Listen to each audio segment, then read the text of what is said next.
Sí, profe. Gracias. Bueno, entonces ya vamos a iniciar esta última fase de nuestra clase del día de hoy.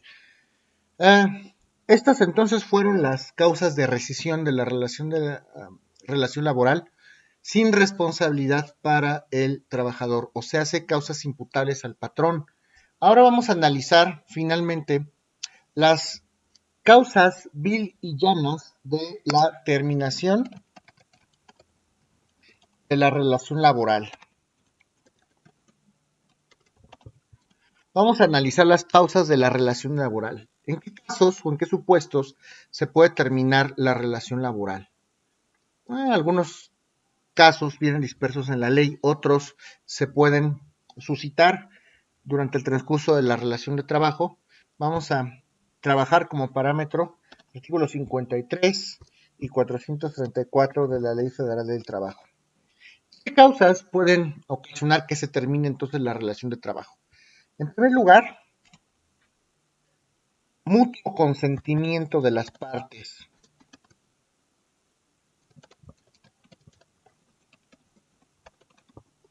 No hay mucho que decir, no hay nada que decir incluso.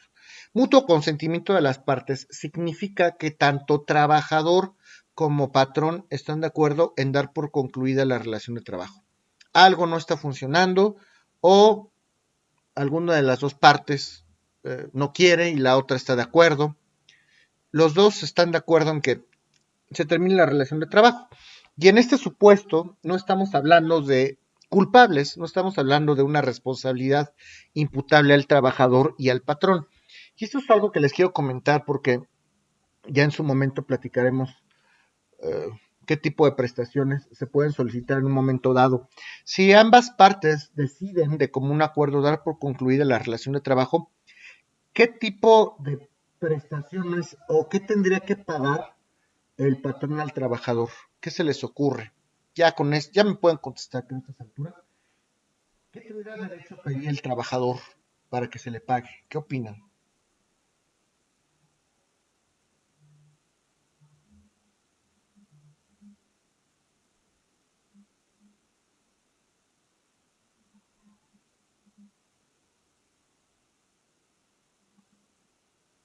¿Qué opinan, muchachos? Bueno, niñas. ¿Qué opinan, niñas?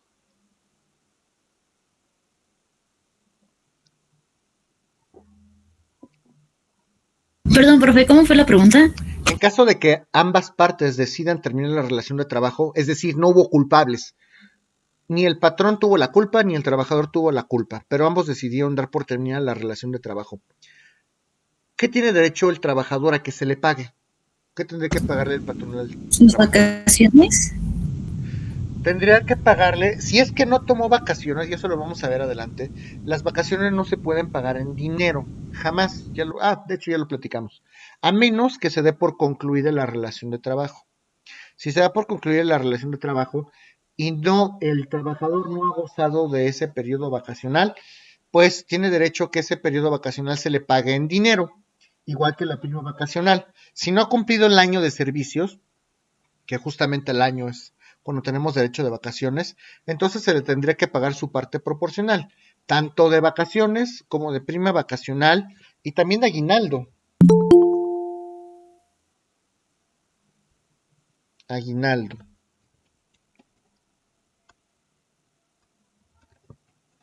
¿ok? Aguinaldo, vacaciones, prima vacacional. Otra cosa, se le tendría que pagar en un momento dado al trabajador.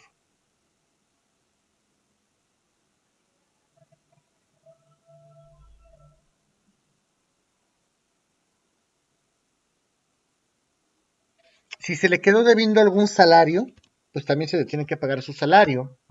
Oye, me quedaste de ver una semana. Bueno, pues adelante, te pago tu salario. Y prácticamente. Primas de antigüedad, eso lo vamos a ver más adelante. Depende. Reparte de utilidades, todavía no es el momento oportuno. Cuando la empresa reparte utilidades, que esto será una vez al año, bueno, ahí sí le tendrá que tocar, aunque se haya terminado la relación de trabajo, tendría que pagársele su parte proporcional al trabajador del reparto de utilidades cuando se lo reparta a todos, tomando en consideración evidentemente que a partir de tal fecha ya no trabajó y ya no se computaría esa parte. ¿Ok?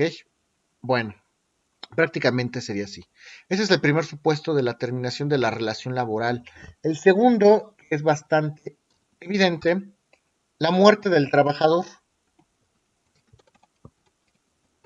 Si bien es cierto que se contrató a una persona por parte del patrón, que a juicio de este mismo patrón contaba con la capacidad mental, técnica o las capacidades o aptitudes físicas necesarias para el desempeño de una actividad determinada, es decir, la ley nos está planteando una hipótesis en la que cuando se contrata una persona prácticamente es un traje hecho a la medida, una persona y un perfil específicamente determinado y buscado.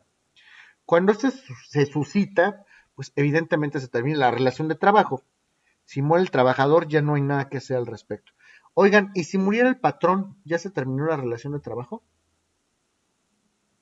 No, ya que, bueno, No. yo digo que no, porque con quien hace el contrato no es con el patrón, sino con la empresa, aunque el ¿Y si es un patrón es patrón el persona representante. física?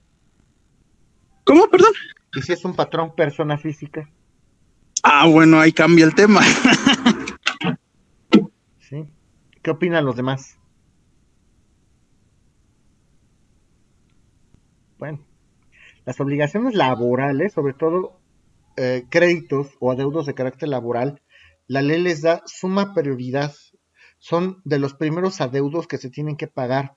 De hecho, si quedó por ahí algún adeudo de índole laboral, cuando se tramita la sucesión de una persona, tienen preferencia para pagarse los adeudos laborales. Cuando hay concursos mercantiles, es decir, quiebras, que por el incumplimiento generalizado de sus obligaciones, yo le debo a 3 o más personas, mi capital es de 1,000 pesos y debo 80,000 pesos. Entonces voy a pedirle a un juez federal que me declare en quiebra y todos mis acreedores se van a formar porque estoy en quiebra y con lo que alcance. Yo no estoy obligado a pagar más porque ya me autorizaron la quiebra. Y a los primeros que se les da preferencia, ¿a quiénes son? Pues a los créditos laborales, a los trabajadores naturalmente. Eso es muy, muy importante. Entonces, en un momento dado, lo mismo ocurrirá en el caso de las sucesiones. Si el muertito o el decuyus dejó por ahí algún adeudo de carácter laboral, pues primero se tiene que pagar el albacea, tendrá que liquidar las deudas primero, entre ellas primero las laborales y luego las de otro tipo. En segundo lugar están las fiscales, por ejemplo. Ya que liquiden todas las deudas, entonces si sobró algo, se reparte entre los herederos y los legatarios. Si no sobró algo y lo que sobraron son deudas, pues mala tarde porque las deudas también se heredan. Y ahora los herederos habrán heredado deudas. Pero entonces los adeudos de carácter laboral sí se heredan. Claro que si estamos hablando de una corporación, a mí no me contrató una persona física, a mí me contrató una persona moral y la persona moral no se ha extinto en el mundo del derecho. A lo mejor uno de los socios o de los accionistas sí, pero no por eso tendré que terminar la relación de trabajo. Vamos a convocar o tendré que convocar una acta de asamblea para nombrar a lo mejor a un nuevo socio, qué sé yo, pero la persona moral subsiste en el mundo del derecho, tiene personalidad jurídica propia. El patrón, persona moral, no se ha extinto. De hecho, las personas morales no se mueren, se disuelven. Hay un proceso de disolución que asumo que lo verán en derecho mercantil. ¿Alguna duda? Entonces, por eso se maneja ese supuesto, la muerte del trabajador. ¿Alguien tiene alguna inquietud? Y cuando es por muerte, ¿qué indemnizaciones son las que tiene que recibir? Hay una en especial que se conoce como la pago de marcha.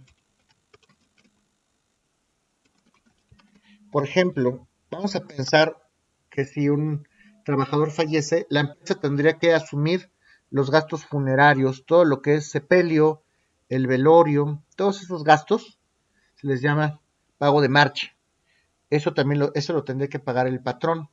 Y bueno, habría que ver si en un momento dado, pues habría que tramitar el tema de las pensiones. Por ejemplo, vamos a pensar en alguien, ya me estoy yendo a lo mejor a otro sector, ¿no?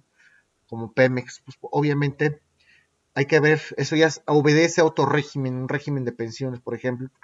Tenemos acceso a un sistema de seguridad social en donde a lo mejor ya el trabajador tendría acceso a una pensión pues por muerte, ¿no? O sus beneficiarios, obviamente, ellos no. Pero el trabajador, hasta este punto, pues técnicamente tendría acceso a eso, tendría acceso al pago de los gastos de sepelio. Independientemente de que si hay algún adeudo, como es el caso de salarios, como es el caso de primas, como es el caso de reparto, pues se le tendría que dar a los beneficiarios. Pero la obligación de pagar salarios cesa obviamente con la muerte del trabajador. Sí, lo respondí. Uh-huh. Sí, profesor, ¿este pago de marcha es independientemente de las causas de la muerte? Sí, claro, o sea, si él estaba trabajando a mi cargo, pues tendría que pagarse todos estos gastos funerarios por parte del trabajador. Se le dice pago de marcha, pero si no dice la ley, son gastos funerarios. La ley se refiere a los gastos funerarios del trabajador y esos son los que tendrá que asumir. Pago de marcha es porque así se le conoce, pero no es porque así lo denomine la ley, ¿eh? Luego van a decir, y yo mal dije, como es en el argot jurídico, pero son gastos funerarios, vaya. Ok. Y sí, independientemente, si está trabajando, pues tendría que asumirlo el patrón. ¿Alguna otra duda? Bueno, vamos a hablar de un tercer supuesto de la terminación de la relación laboral. Recuerden ustedes que habíamos comentado que la duración de los trabajos puede ser por tiempo determinado, por tiempo indeterminado y mixto. Cuando hablamos de una contratación por obra, por ejemplo, por obra, cuando se termina la obra, cuando se termina el proyecto,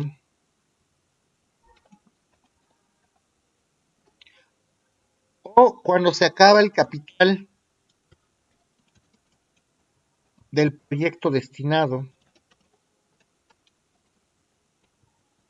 ¿Qué pasa si a mí me contrataron para construir un edificio? Es una contratación por obra. Y entonces cuando yo concluyo ese trabajo, pues prácticamente se termina la relación laboral. Y no es que alguien haya hecho malas cosas, simplemente se cumplió el objeto del contrato. Si tenemos algún proyecto, vamos a trabajar en una auditoría. Yo voy a contratar a algunos amigos abogados porque tengo un proyecto para auditar una empresa y voy a contratar a mi amigo el fiscalista, a mi amigo el de inversión extranjera, a mi amigo el laboralista, a mi amigo el de nacionalidad y extranjería, a un penalista, etcétera, ¿no? A un laboralista. Entonces, cuando termina ese proyecto determinado, pues también se termina la relación laboral.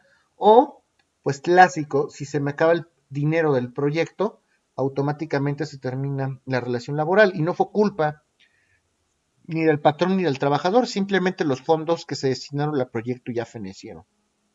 ¿Alguna duda en este sentido?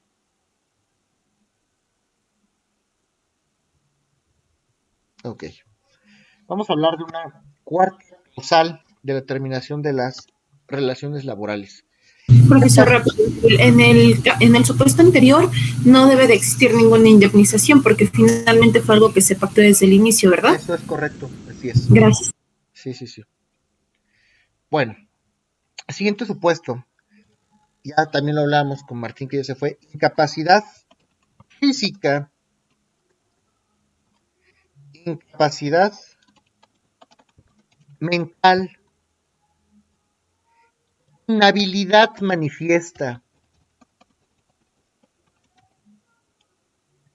por parte del trabajador para hacer imposible la prestación del trabajo. ¿Ok? ¿Qué pasa si, lo que platicaba Martín hace un rato, si de repente uno de los trabajadores pues tiene un accidente y a lo mejor el trabajo que están haciendo es de carga, ¿no? Necesita ser un cargador para que todos estos productos los suba al camión y de repente pues tiene un lamentable accidente y queda paralítico el trabajador, pues obviamente tiene incapacidad física, no fue culpa del patrón, tal vez ni siquiera del trabajador, pero pues ya no va a poder desempeñar ese empleo para el que fue contratado.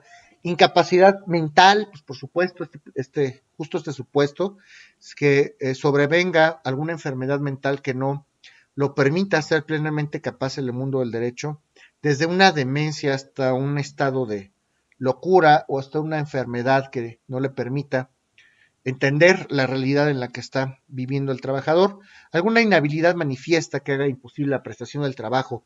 Si el trabajo es manual, si van a contratar a una persona para hacer pulseras, si es un trabajo manual, ¿qué pasa si por algún accidente tienen que apuntarle ambas manos a estas personas? Pues hay una inhabilidad manifiesta, a menos que hay personas que sí lo hacen hasta con los pies, pero bueno, si hay una inhabilidad manifiesta por talento, por las características por las cuales fue contratado una persona en particular, pues también se tendría que terminar esta relación de trabajo. Si voy a contratar a un abogado para que vaya a litigar en una audiencia, para que resuelva asuntos propios de su materia, y de repente, a través de una sentencia, le revoca la licencia para ejercer derecho, pues ya hay imposibilidad manifiesta, ya no se puede desempeñar ese cargo. ¿Tienen alguna duda?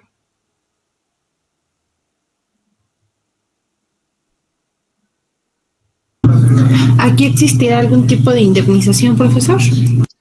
Por parte del Seguro Social, probablemente, si el accidente propició alguna incapacidad de trabajo, pues puede ser que sí, pero ya hablaríamos de riesgos de trabajo. Estoy hablando de un accidente que no constituye un riesgo de trabajo.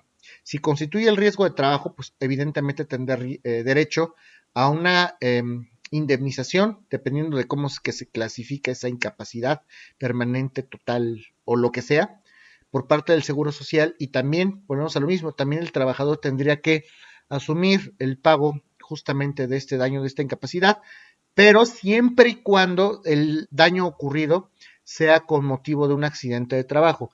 Aquí en ese supuesto de la terminación de la relación laboral nos estamos refiriendo a un supuesto en el cual no se constituye un riesgo de trabajo o un accidente de trabajo, porque en ese caso pues sí está obligado a pagarlo el patrón, evidentemente. Pero pues si se da por causas ajenas a las partes y ya no hay posibilidad de seguir impartiendo ese servicio, prestando ese servicio, pues no tendría por qué pagarlo el patrón, no fue por su culpa, no es un riesgo de trabajo, ¿ok? Bueno, Gracias. sí. ¿Alguna otra duda?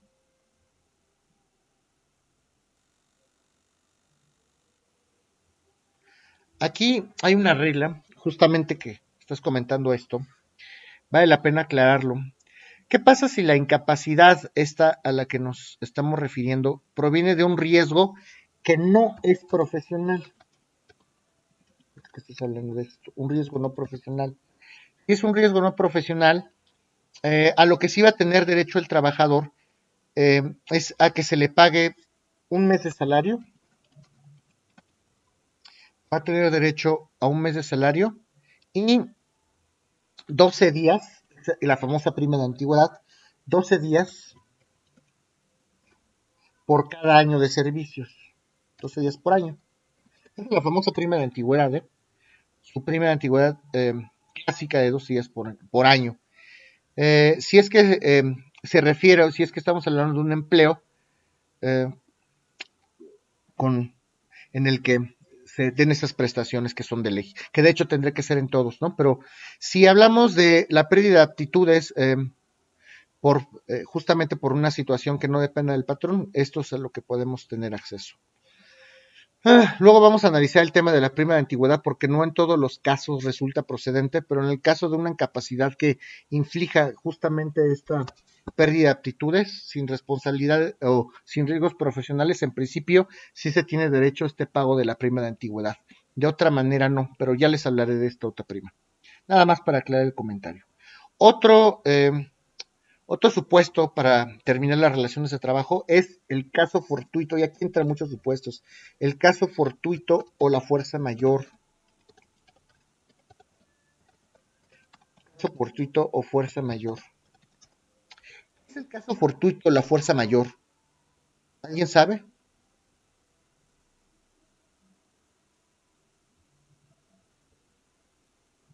Son acontecimientos que no van a depender ni del patrón ni del trabajador.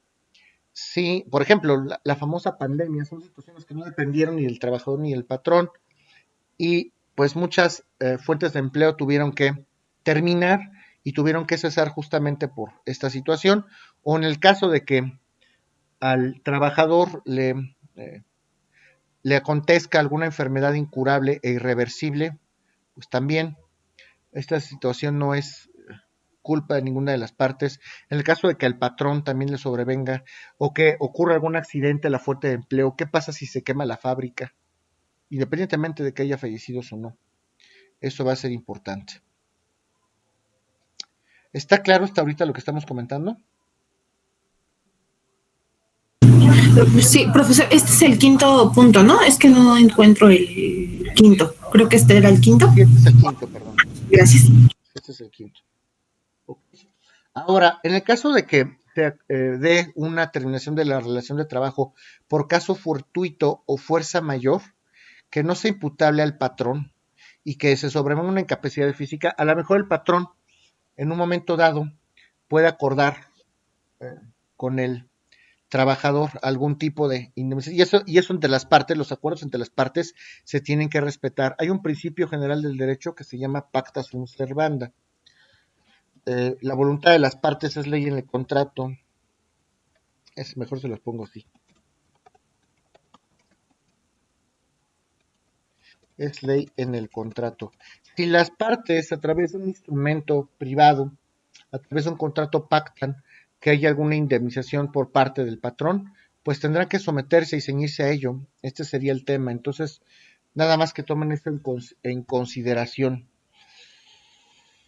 Bueno, era cometer el margen. Otra causal determinación de la relación de trabajo es que el patrón ya no pueda seguir pagando los gastos de la fuente de trabajo. ¿Qué pasa si estamos hablando de una fábrica o de una empresa que se dedica a la construcción y ya es imposible costear la materia prima, ya es imposible pagar los permisos que obviamente conforme a la ley se requieren? ¿Qué pasa si hay conflictos económicos? Entonces, en esos supuestos se tiene que dar aviso a la Junta de Conciliación de Arbitraje. Hay un aviso a la Junta Local de Conciliación de Arbitraje para hacer el conocimiento de las autoridades que la relación de trabajo tiene que terminar no porque quiera el patrón, sino porque ya no tiene esta capacidad o esta solvencia económica suficiente. En el caso de que también se pacte alguna circunstancia en la que se termine la relación de trabajo y que no sea culpa de nadie, si las partes llegan a algún acuerdo en cuanto a indemnización o en cuanto a pagos voluntarios, también se tendría que hacer el conocimiento de las autoridades. Por supuesto, por seguridad para ambas partes y por certeza jurídica para el trabajador. Tú me prometiste, pero no me has dado. Entonces, pues tendríamos que dar aviso a la Junta. Si no se pueden poner de acuerdo, incluso la Junta puede ser las veces de mediadora para que en caso de que el trabajador y el patrón quisieran llegar a algún acuerdo pero no se ponen, no concuerdan en cuanto a cantidades y tiempos, pues la Junta puede llegar a ser propositiva, sin entrar en mayor conflicto, claro está, a menos que alguna de las partes demande alguna obligación asumida anteriormente a través de un contrato individual de trabajo. ¿Sí me doy a entender o no? Sí, profesor, de hecho acabamos de ver una película que tiene mucho que ver con esto. Nos dejaron hacer un análisis y la pregunta es, ¿qué pasa cuando la empresa pues ocupa este argumento para deslindarse a lo mejor de las responsabilidades con los trabajadores, pero realmente pues no tiene fundamento esto que dice, ¿no? De la falta de solvencia, sino que solamente es para finiquitar la relación laboral? Es que hay muchos temas justamente interesantes. Podemos analizarlo desde el punto de vista laboral, podemos analizarlo desde el punto civil y desde el punto de vista penal y hasta desde el punto de vista fiscal, además. ¿Qué va a pasar en esos supuestos? Si la empresa asume que ya no tiene ingresos o ya es incosteable la actividad, número uno, lo primero que haría como persona moral, si es que ese fuera el caso, sería iniciar un proceso de concurso mercantil para declararme en quiebra y suspensión de pagos, si fuese el caso, para declarar el cumplimiento generalizado de mis obligaciones, para pagar a aquellos acreedores hasta donde me alcance. Evidentemente, en primer lugar estarán los créditos laborales y cuando se hace este proceso de quiebra, por ejemplo, o de concurso mercantil, antes quiebra, porque ya no es quiebra, se nombra una persona que se llama interventor. El interventor, que después se vuelve síndico, o más bien síndico, luego interventor, Lo que tiene que hacer es un estudio minucioso en la contabilidad. En los libros prácticamente se tiene que meter hasta la cocina de la empresa, en caso de que fuera una empresa, para analizar si en efecto existe insolvencia y existe incumplimiento generalizado en las obligaciones. Y al final se emite un estudio, un dictamen, vamos a decirlo así, una opinión del profesionista donde dice si es cierto o no es cierto. En caso de que sí sea cierto, pues prácticamente el juzgador de distrito, porque además es un proceso federal, estará casi dictando la sentencia de concurso mercantil. Y ahora sí, lo que hay es lo que ven, y fórmense porque pues primero van los trabajadores, luego va el SAT, luego el fisco. Pero ¿qué pasa cuando la empresa, en cuanto a su contabilidad, efectivamente está declarada en quiebra y resulta que uno de esos socios pertenecientes a la empresa, pues es otra empresa y resulta que hay evidencias de que el capital se fue o se destinó justamente al depósito de ese socio de esa empresa? Ahí quiere decir que estás simulando un concurso mercantil y eso es un delito que se anuncia desde el punto de vista concursal y desde el punto de vista penal. Si tú provocas tu quiebra, a ver, ¿cómo está esto de que tenías 100,000 millones de pesos y ahorita tienes 100,000 pesos y ya te vas a declarar en quiebra y todo el dinero se fue a la cuenta de una persona moral que además es socio de la empresa o de una persona física, puede ser el caso, y resulta que los socios de esa persona moral o de los accionistas también son personas físicas que son accionistas de esta empresa que se está declarando en quiebra, pues hay responsabilidad del tipo penal. Estos son casos bastante interesantes, bastante onerosos. Es como el gran caso de la famosa oceanografía, que fue una situación similar y además estaban involucrados bancos, fideicomisos, Banorte, BBVA, Scotiabank, juicios millonarios, y estos son los verdaderos delitos onerosos, los que deben ser analizados, ¿no? Bueno, desde el punto de vista laboral, pues evidentemente si se acredita en algún proceso que fue un concurso simulado, pues obviamente toda la responsabilidad laboral que tenía la empresa hacia con sus trabajadores, pues tendrá que ser subsanada, evidentemente. Si ya un tribunal dijo que fue simulado y además hay responsabilidad penal para los socios o accionistas, ni modo, pues tendrá que responder hasta el final, hasta por cada peso debido a los trabajadores. Sí me di a entender, ¿no? Sí, profesor, gracias. Ok, que de hecho de eso vamos a hablar en la siguiente clase, esto del concurso mercantil aquí en Derecho Laboral. Bueno, ¿alguien tiene alguna duda de los temas que vimos hoy del derecho laboral?